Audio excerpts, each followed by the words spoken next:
when you study history, don't just study the battles and the kings and the presidents. My children loved hearing about what they wore, what they ate. What was the culture like at that time? What's different now from then? What kinds of tools did they use that we don't use anymore? Attaching a story to that is really important. So having them read something from the period and then saying, okay, Johnny Tremaine is using that tool. What is that? Let's find out.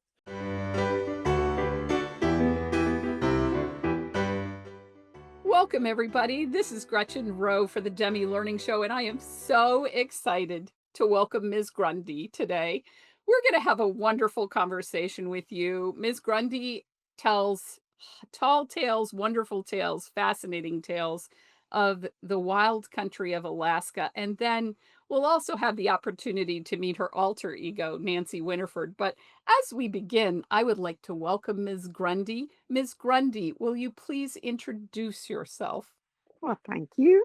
I'm Ms. Grundy Z. Leatherberry, and I was born in 1857, which is a while back, and I have stories, lots of them. Kick back and enjoy and let us hear from Ms. Grundy. What do you have to tell us today, Ms. Grundy? I'm going to tell you about when they wanted Ms. Grundy to deliver the mail, don't you see? Now, Miss Grundy, I lived in this little town called Loonchick. Loonchick was very tiny, and I was a mail order bride, and me and Josiah was settling in. And one day they called a town meeting, don't you see? I know I was supposed to be there at 4 o'clock, but I fell asleep, took a nap. Yeah, well, when the meeting was over, Josiah said, Miss Grundy, guess what? I said, what? He said, you're the new postmistress for Lunatic. I said, what? He said, well, you missed the meeting and you were the only one not there, so they volunteered you. And I said, Josiah, I ain't never done nothing like that before. He said, oh, it'll be easy. It'll be easy, Miss Grundy. All you gotta do, you use the dog sled. You put you put the dogs on, you take them for a little spin around the neighborhood and you pass out the mail. Well, that worked right good. That worked right good until spring.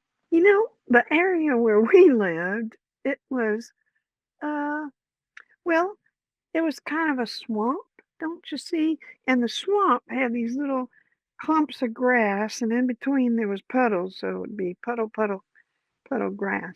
And don't you know, that was pretty hard to do a dog sled on. And the dogs, they just rebelled. They didn't want to go nowhere once the snow was melting away. And I thought, oh, I got to do something. Miss Grundy's got to do something because the mail's got to be delivered, don't you see? You know how you think and you think some more and well, what are you gonna do? And finally, an idea came to the mind, don't you see? What I could do was put wheels on the sled. And there was somebody down the way that had a baby carriage. So Josiah borrowed some wheels and he put them on the sled, don't you see? And now we hooked the dogs up. I had the mail in the sled, and I went, "Whee-cha! Yeah!" And them dogs, they took off. And we was flipping over the like this, and I thought I was going to lose my teeth. And so I pulled them to a stop, and I said, "This ain't working. Ain't working." I went back to the drawing board, don't you see? And I felt, well, we could do larger wheels. I could get some bicycle wheels, don't you see? That would work. So Josiah ordered some bicycle wheels. They was really big around, don't you see? And and I and we thought that was going to work. We did. And he hooked him onto the sled, a couple of wheels, and put the nail on. And I went, yeah!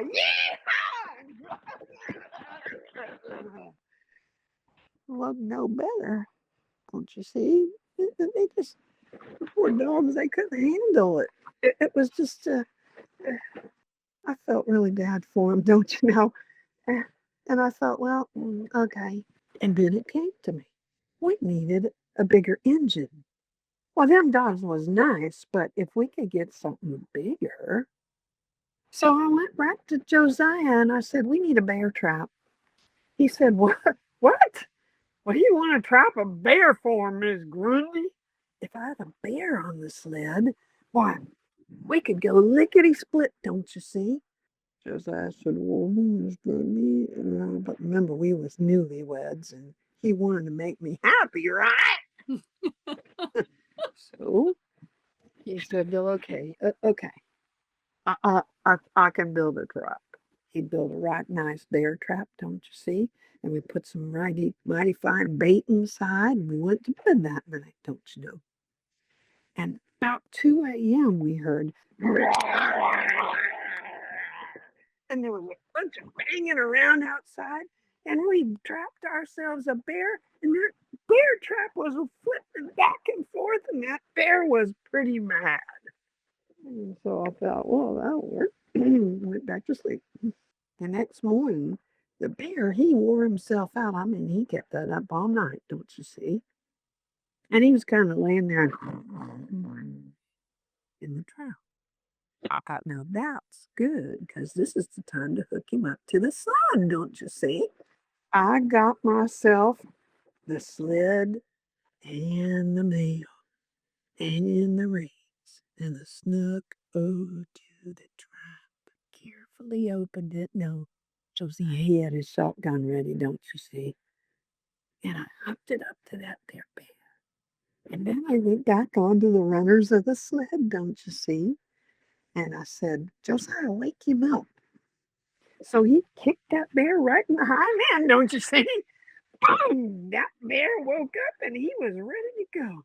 And all I had to do was steer him and he went lickety split, hanging on for dear life, Mom, without the back.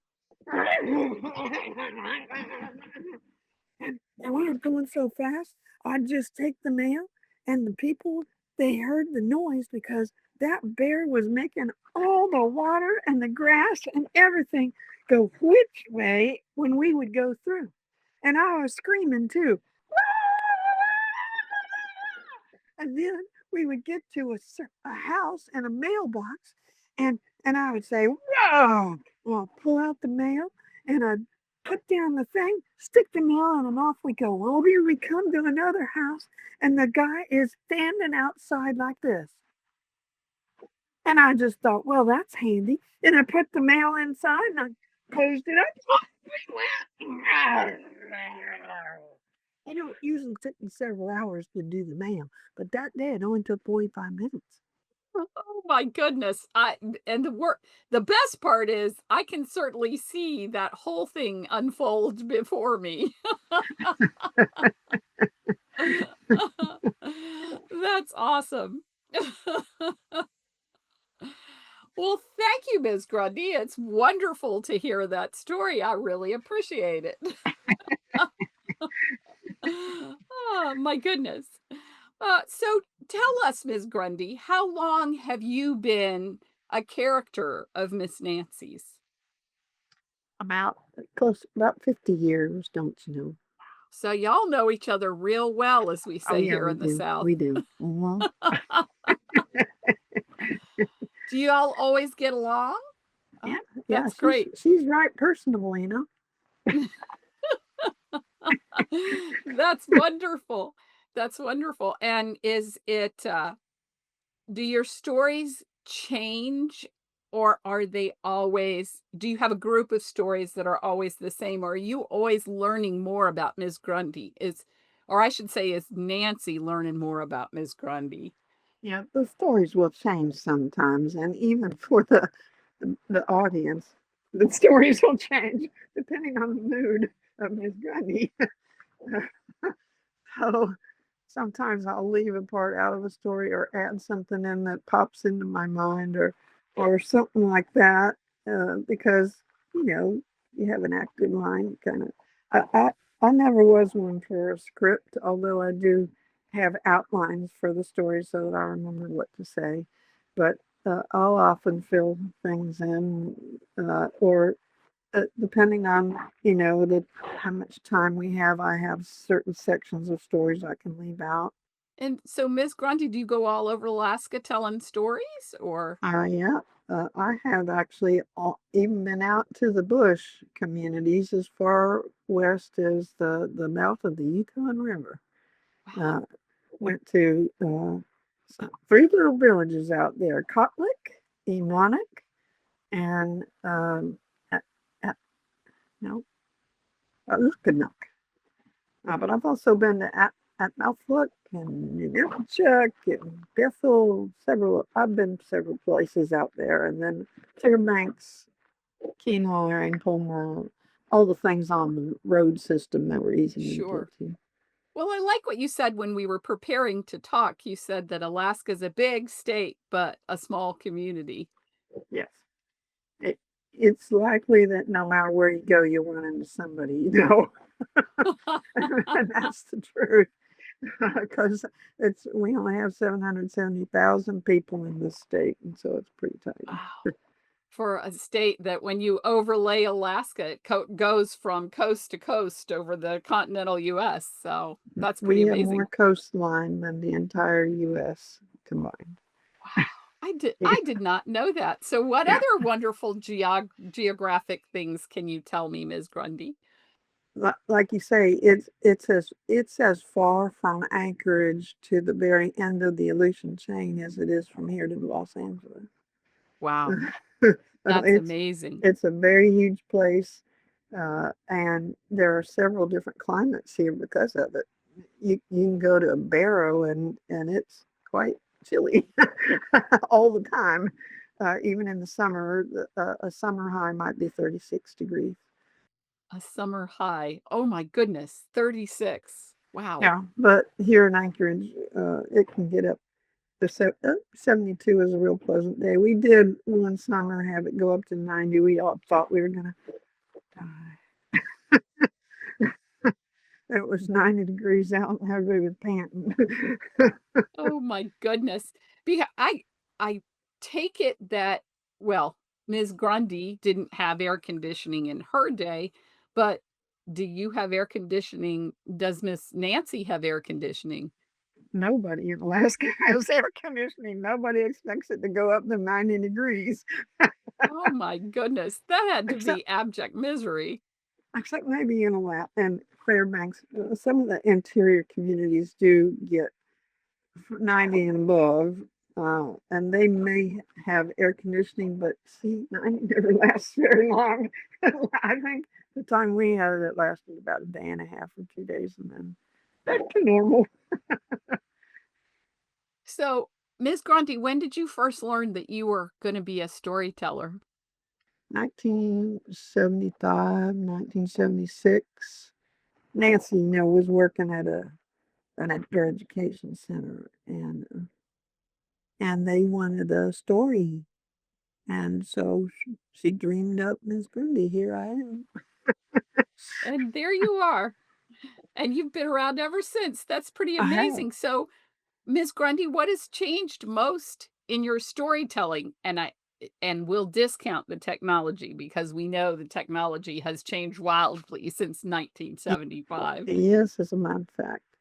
Well, when the stories first started, they were actually they were Mountain and Grundy, but they were from the library. But uh, when Nancy moved to Alaska, none of the stories from Ohio, which is where Nancy grew up, they didn't fit no more. They didn't work. Don't you see? There's just no catfish in Alaska, and there's no, there's other stories. I mean, there was bears. I had a couple of stories about bears, and I'm still able to use those. But for the most part, the stories had to change, and that's when uh, uh, they started coming from inside instead of from a book. So did you and Nancy start research in Alaska to be able to tell your stories, or did you just learn as you lived? I kind of learned as I live until I get okay. Along about 2009, I was invited to several Bush schools, and uh, Miss Grundy had her thinking cap on, and you go to a school, you probably ought to not just tell tall tales. You probably ought to tell something, oh, I don't know, educational. And so that is exactly what happened, don't you see? I was thinking about it. I had a book about George Carmack, and George Carmack was one of the three men who discovered gold in the Klondike. And I'd been reading it, and I thought, this is a fascinating story. Uh, and not so much the story. I mean, you have to tie in the gold and the rush and explain what that was. But the three men who started it were very amazing men. George was from California, and he was in the Marines. He met a bunch of gold miners. His dad had worked with gold when he was young, and he wanted to. And when he got out of the military, he came back to Alaska, and eventually he landed in a little place called Dyea, and which, by the way, does not exist anymore. And in Dyea, he met a trading post operator and ended up working for him. He had his little tent behind the building, and he the man said, "Well, uh, a lot of these fellows around here you can't trust. You just can't trust them." But one day, two men walked in, and he said, "Now, George, these are two men you want to get to know. They're honest and they're true blue, and you're going to like them." Now, these two men were from the Takisк Nation in interior Canada. And George and they formed a bond, became friends. They started packing for miners on the Chilkoot Trail. At the end of the packing season, because at that point they weren't going over when it was snowy and cold, uh, they said, "Hey, George, we're going back to the village. Come." George was like, "Sure, cool." And they did trapping and hunting and fishing, and George learned everything he could from them, and then he got them set on fire for George for panning for gold, and he taught them how to do that. And so they actually formed a partnership that was kind of a loose partnership until they discovered gold in the Klondike, and that's when it became a real, hey, we're going to do this together, and it's going to be us as a team always. And I just thought that was a fascinating story, and how they ended up. There were antagonists in the story, and how they ended up dealing with them, and what happened in the end. Uh, Fascinating story, and I thought I could tell that at the schools. And here's what happened: it worked. The teachers were like, "That was fantastic," and it was all good. I'm glad it was fantastic. So recently, I put that on our flash drive. It's a video. It's a 2-hour video, and at the end there's a tall tale from Ms. Grundy, of course. And Ms. Grundy tells the story of the Klondike and what happened with these three men.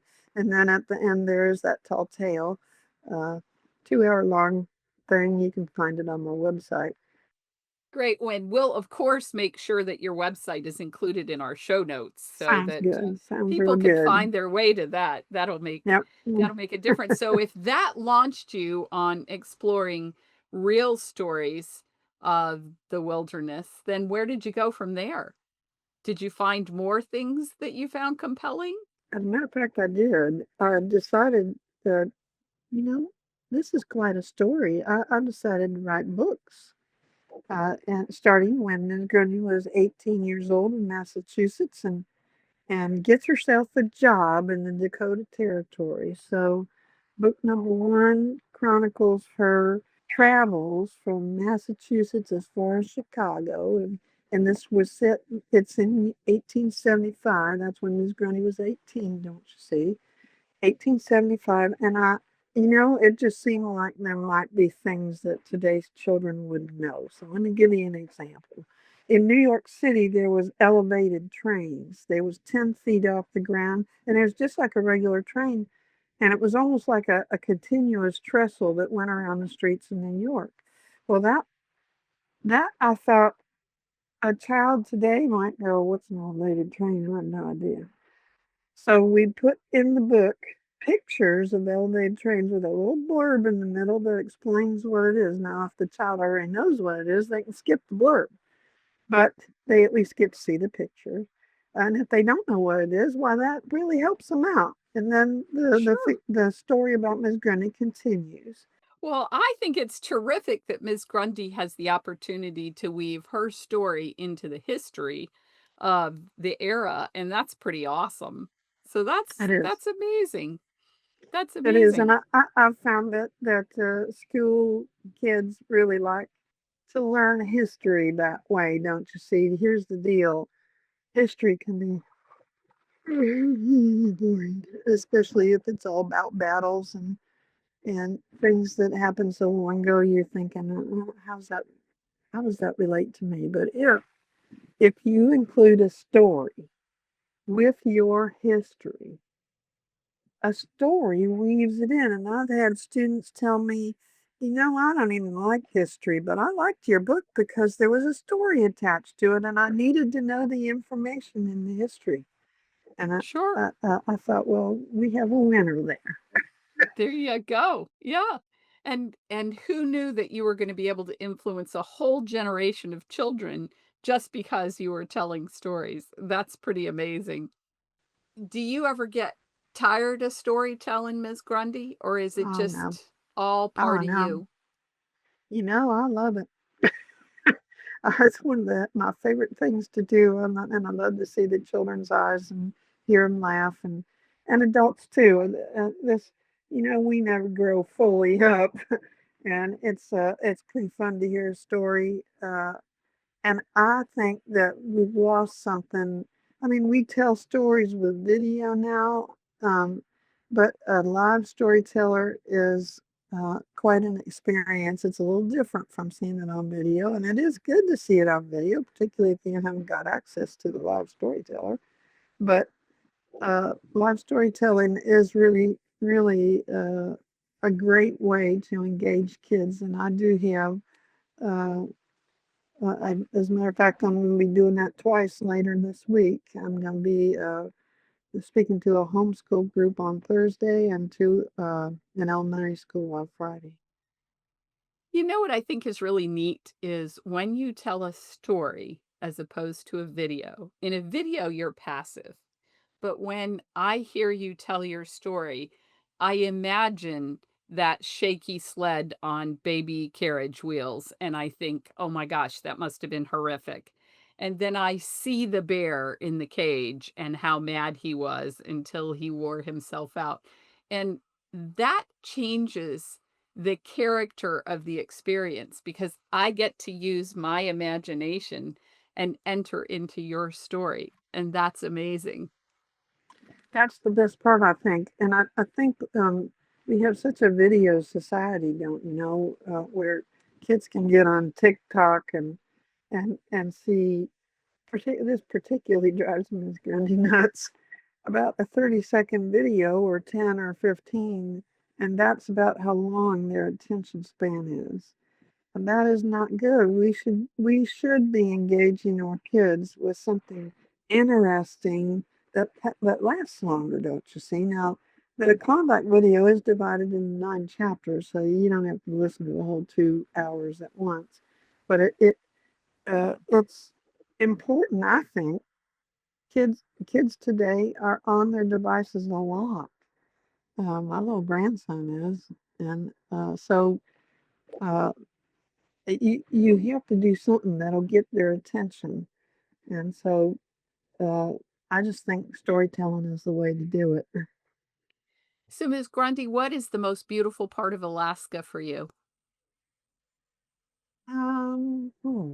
I think so. We have a mining area that's way up in a mountainous area, And a couple summers ago, we was up there, and there was a mountain lake that was kind of a blue-green color from the glaciers melting into it. It was fantastically beautiful. And it was high up, so you could see all over the valleys. And there was still snow on the top of the mountain. And then there was like a little bowl where the lake was, and there was all the mountains, and you could see every direction. It was beautiful. Hatcher Pass is about an hour and a quarter from Anchorage, but it is hard to pick just one spot. That if you go to Homer, you have a panorama of beautiful mountains and glaciers and Hatchmack Bay, and if you go to Seward, you are in Resurrection Bay, uh, and if you take a boat out of Resurrection Bay, you'll see all sorts of wildlife and glaciers and mountains and I did. When I met you in the spring, I got talked into driving down to Seward after we met, and took a 4.5 hour nature cruise in the it was Kenai lovely, wasn't Peninsula. it? Well, I got to experience every kind of weather possible. We had sun, we had rain, we had sleet, we had a little bit of hail, we had lots Yeah, of wind. It was that's everything. Alaska for you.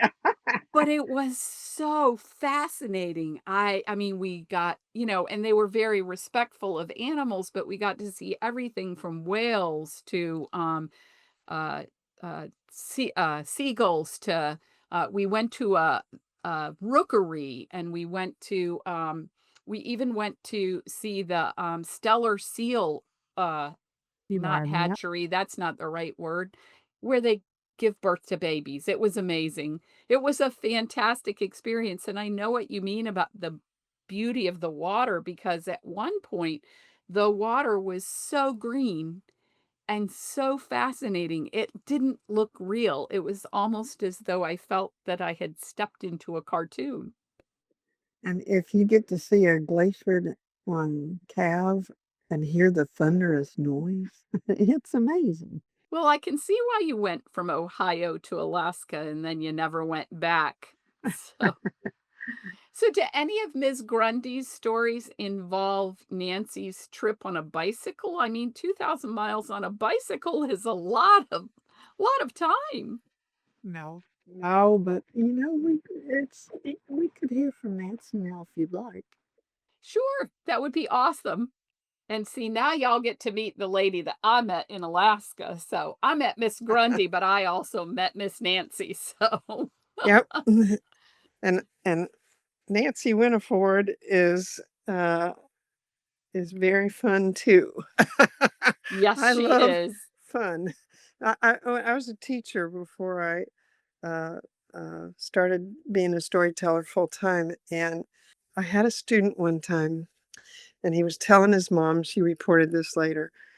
He was telling his mom, single women should not be teachers, and she said, "Why?" And he said, "Because, Mom, they haven't had kids and they just don't know how to relate to children." And and she said, "Well, what about Mrs. Winifred?" And he said, "Oh, she's different. She still has a kid in her heart." I love Best it. compliment I ever got from a student. Absolutely, absolutely, and you know what? That kid in your heart always comes through, It's great, isn't um, it?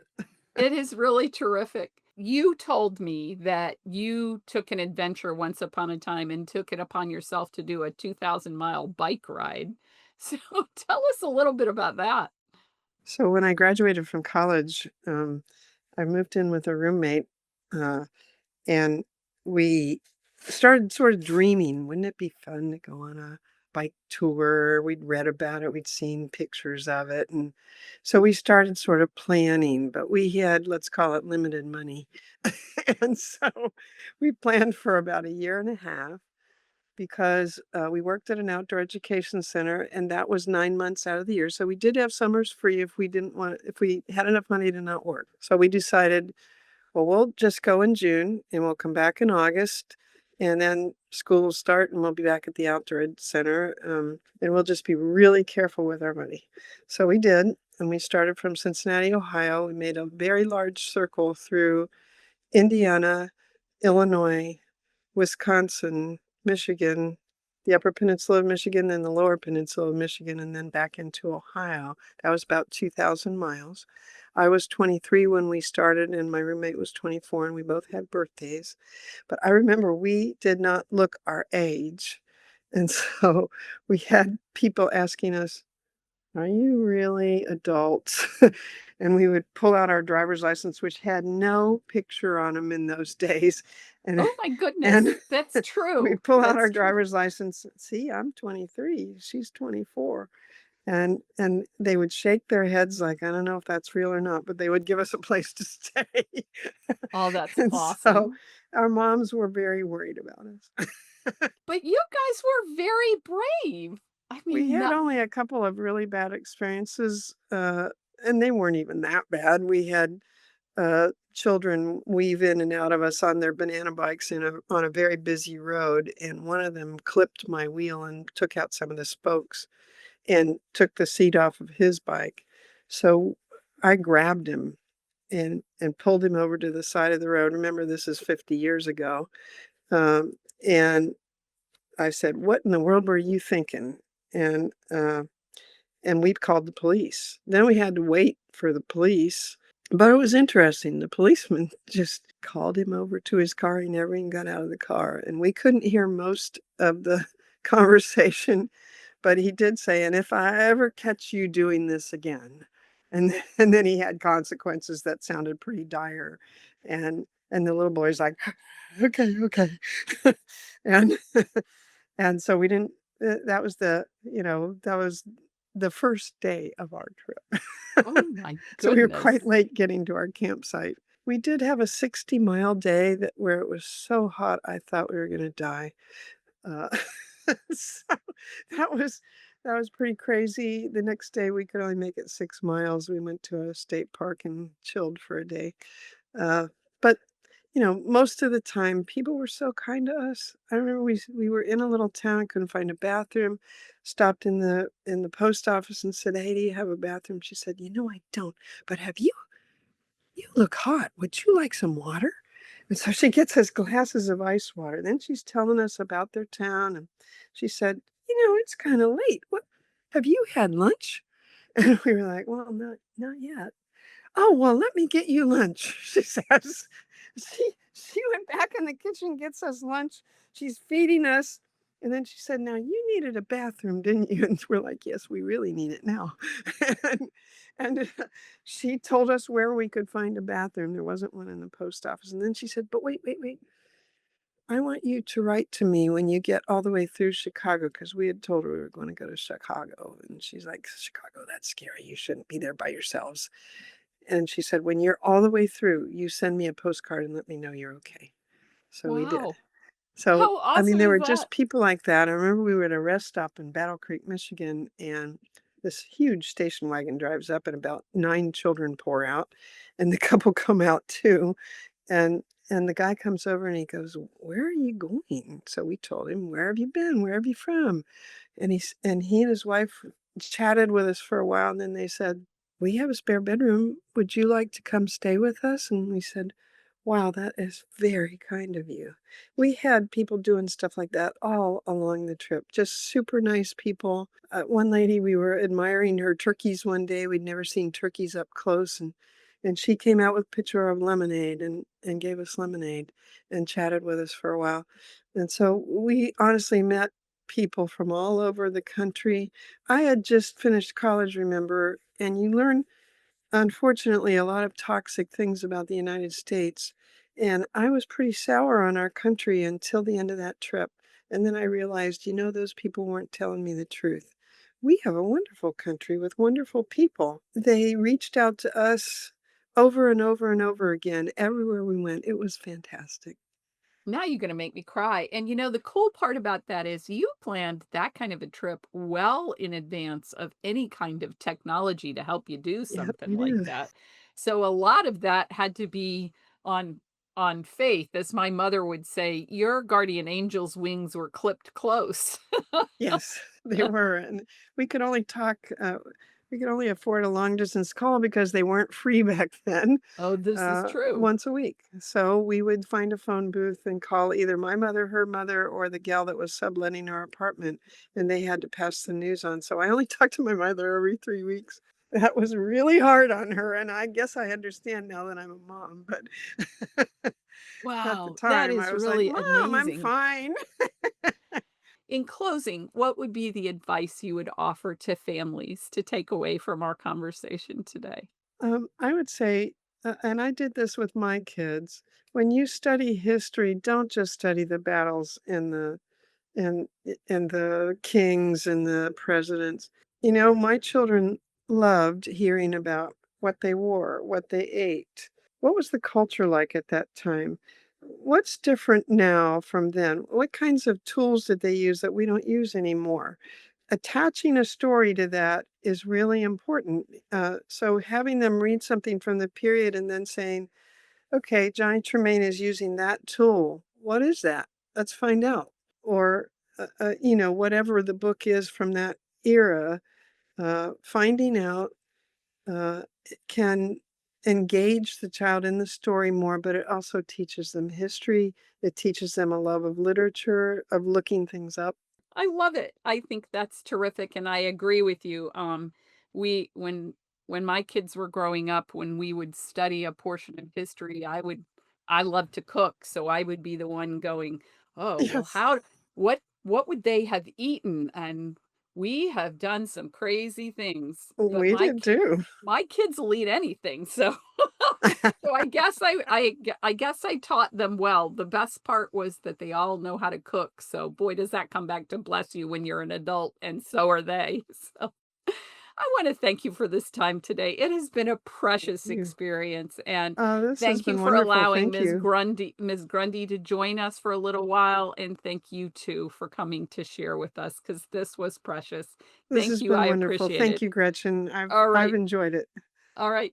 Thank you. And thank you to everyone who allowed us to come into your living room today. Thank I you. hope you've Yes. enjoyed our conversation. I saved this for the last conversation of the summer because I knew it would be one close to the heart and precious. And Nancy took it well beyond what I anticipated that it would be. So thank you.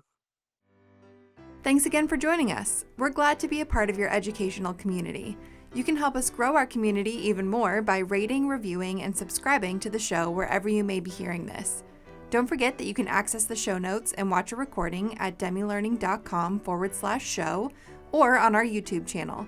We'll see you again next time. Until then, keep building strong foundations for lifelong learning.